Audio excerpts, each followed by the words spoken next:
Alexandra has asked,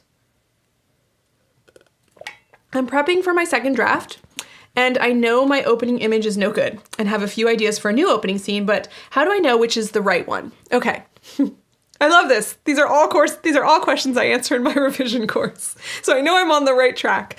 The opening scene should be the one that creates the most intrigue and stakes. So you want to create an opening scene if you have multiple to choose from. You want to make sure that your opening scene creates some sort of intrigue by setting up some kind of unanswered question and has some sort of stakes involved with that question. So for example, I have an opening scene in my book In Some Other Life where she wakes up and it's the day that her, no, I'm not going to use that one. I have a better one. In A Week of Mondays, she wakes up and it is the day after she's had a big fight with her boyfriend. And she literally wakes up to a text message that says, I've been thinking a lot about last night. We need to talk.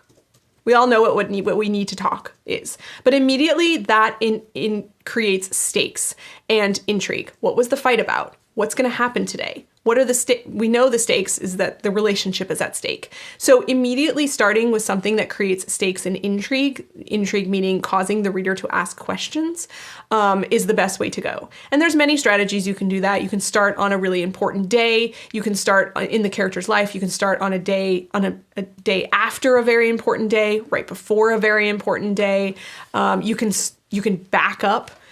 You can flash forward in time to something that's going to happen later and then back up and lead into it. There's lots of different strategies you can do there, but the key is to find the one that's going to create the most intrigue, i.e. Cause the reader to ask the most questions, which causes them to keep turning the pages to see if they got the right, to see what the answers are, and the one that creates the most stakes.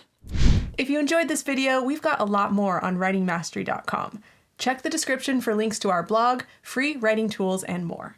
Happy writing.